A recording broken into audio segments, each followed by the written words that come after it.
Welcome to the Cenario podcast, your guide to mental health and well-being. Each episode, we uncover practical tools, discuss expert insights, and explore how supplements can transform your mental health journey. Get ready to learn, grow, and thrive with us. Okay, so everyone has stress, right? Right. But what happens when it's more than just, your everyday worries? Well, that's when it can start to have a real impact on your health. That's when you got to start thinking about stress management techniques. So, okay, what kind of impact on my health are we talking about? What are the risks? Well, it can be anything from, just like headaches and feeling tired all the time to more serious stuff. It can increase your risk of high blood pressure and even heart disease. Oh, wow. Okay, so that's definitely serious. Well, where does stress even come from? Well, it can come from basically two places. There's external stress, that's like the stuff going on around you, like work deadlines or, family stuff. Yeah. And then there's internal stress. Internal stress. Okay, Yeah. What's that? So internal stress is more about how you're thinking about things, if you're really hard on yourself or if you're always worrying about what other people think, that kind of thing. So, okay, so it's not just about what's happening. It's about how you're, dealing with it. Exactly, yeah. And that's where stress management techniques come in. Okay, so what's the first technique? Well, one really effective one is mindfulness meditation. Okay, I've heard of that, but I'm not really sure. How does that actually help? So, when you're stressed and you just feel your heart racing. Oh, yeah. That's your sympathetic nervous system kicking in, right? It's that fight or flight response. Okay. But mindfulness helps you activate the opposite, which is your parasympathetic nervous system. Okay. So that's the one that helps you, calm down and relax. Okay, so it's like hitting the brakes on that stress response. Yeah, exactly. Okay, but how do I even start with mindfulness? Yeah. It seems like it would be really hard to just clear your mind. It definitely takes practice. You're not going to be an expert right away. Right. But, you can start with just a few minutes each day. Just find a quiet spot, close your eyes, and focus on your breath. So, okay, when my mind starts to wander, because it will, right? Oh, it definitely will. What do I do? Just gently bring your attention back to your breath. Hmm. Don't judge yourself. It's all part of the process. Okay, so don't get frustrated. Just start small. Keep practicing. Exactly. There are also some great apps and online resources if you want to try guided meditation. Okay, that makes sense. So mindfulness can help with the mental side of stress. But what about when I'm feeling physically tense? Well, exercise can be really helpful for that. Yeah, I always feel better after a good workout.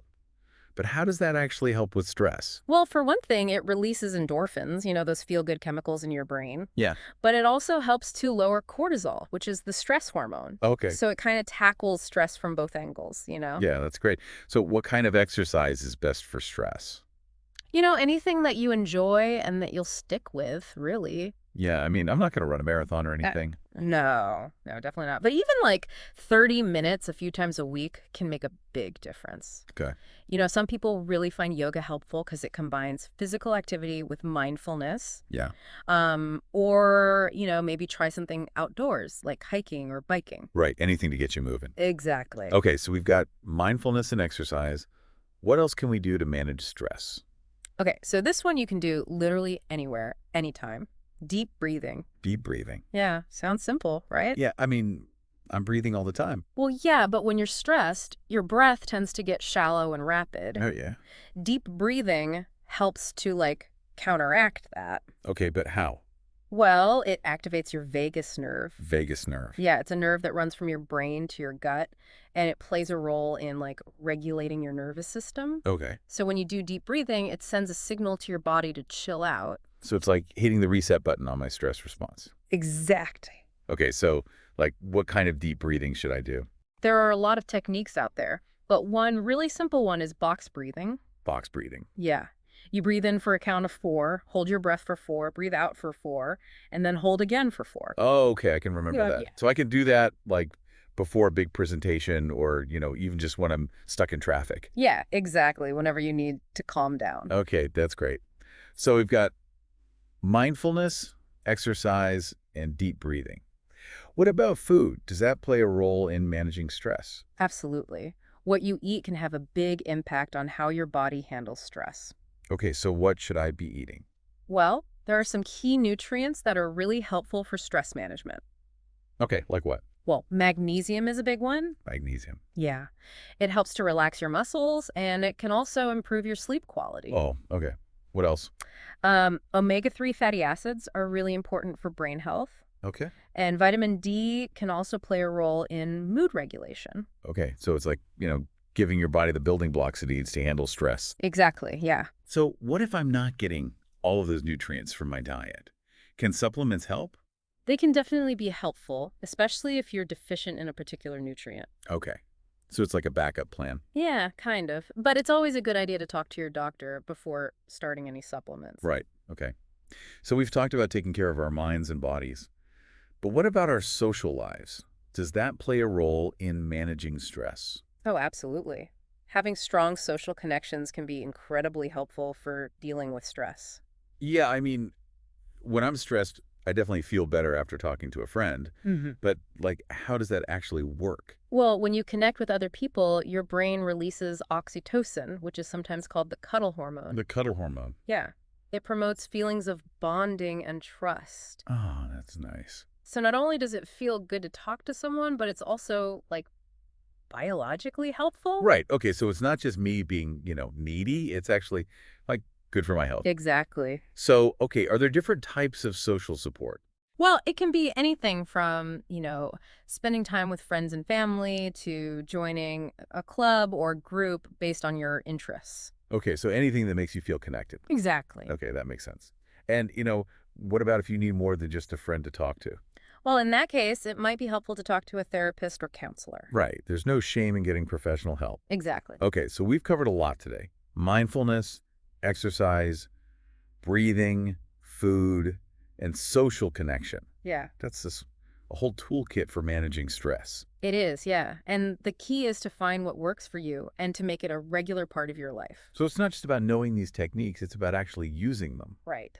Okay, so before we move on to listener questions, are there any frameworks or ways of thinking about stress management that can help people put all of this into practice? Oh, yeah, definitely. One framework that I really like is the 5 R's of stress management. Okay, the 5 R's, what are those? The first one is recognize. Recognize. Yeah, so that's all about figuring out what your stressors are. What are the things that trigger your stress response? Okay, so knowing your triggers? Exactly. And then once you know what your stressors are, you can move on to the second R, which is reevaluate. Reevaluate. Yeah. So that's about challenging your thoughts and beliefs about the stressor. Okay, so are my thoughts making the stress worse? Exactly. Yeah. Okay, so recognize and reevaluate. What's the third R? Relax. Relax, okay. And this is where all those techniques we talked about come in, like mindfulness, exercise, deep breathing. Right, okay. So you got to actually use those tools. Exactly.